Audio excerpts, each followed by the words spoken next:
I'm sure this is probably the most common question you get asked, but what is Jimmy actually like in person? Jimmy's cool, man. He's a fascinating guy. He's just like, his mom was in the military. I won't go into his personal life because it's off the record shit. But really, really, strong mother figure. Grew up in North Carolina. He's building out his entire operation in North Carolina. And he's just a super down to earth dude, man. He's like very smart. He's very articulate.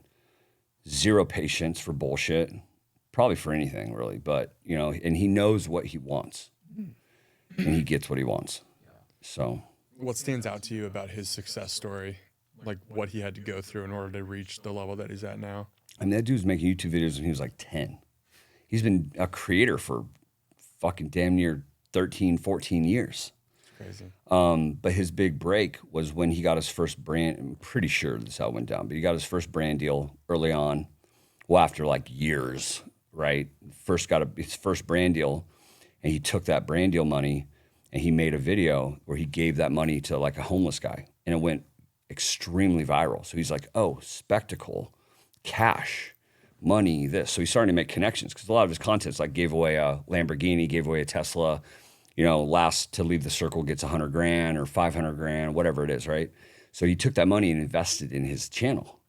And immediately did that. And most creators probably take that money like, oh man, I'm gonna go put that down payment on that condo. I'm gonna go rent. All right, so you're not gonna buy something with it? So yeah, reinvesting was his smartest thing that he did. And everything on his channel is real. So that $500,000 that he gives away, you're getting $500,000. You're paying taxes on it. You're getting a Ferrari or a Lamborghini or whatever.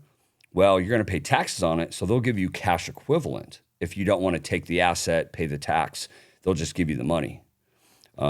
Or if you don't want to change the transmission or change the brakes in a Lamborghini, it's going to cost you 50 grand or 30 grand. Well, you ain't got that cash. So most people take like cash equivalent. Was he the first person to really popularize that idea of kind of like making the gifting component? Gamifying it. Yeah, gamifying. Yeah. I think so. Yeah. I'm not a YouTube expert. A lot of people ask me about YouTube. I know what I know, but I know better with what I don't know. So I don't know if he was the first, but given his trajectory and when he was doing it, he probably was one of the first. He was the first to really focus on spectacle shit. Because before Jimmy, you had PewDiePie, but he was more commentary. He was like the big guy. He was like the guy, right? PewDiePie's a legend, still always will be. First to 100 mil in subscribers. And then Dude Perfect was doing spectacle work or spectacle content, but it was like trick shots and shit like that. So that was kind of spectacle at its finest, but in like a sports vertical. And then Jimmy just had his own twist on it. Cash giveaway, last to leave a circle, anything you put in this triangle at the grocery store you can take, or all the stuff he's doing. It's just fascinating.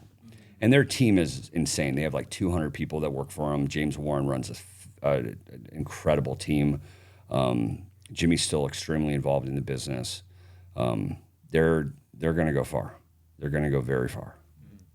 Yeah, I keep kind of been ruminating on you saying that he's been making YouTube videos since he was 10 years old. And it sounds almost ridiculously simple, but I just think a lot about the benefits of just starting young or starting as soon as possible.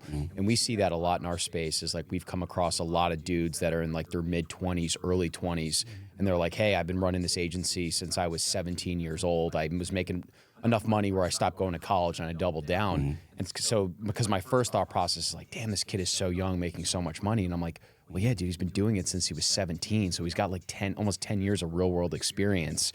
And that's, I think about like a lot of these younger creators that we connect with that want to get in the game. I'm like, dude, don't ever think it, just start now, because by the time you're our age, 29, 30, you're going to be like levels above where we are now just by starting earlier.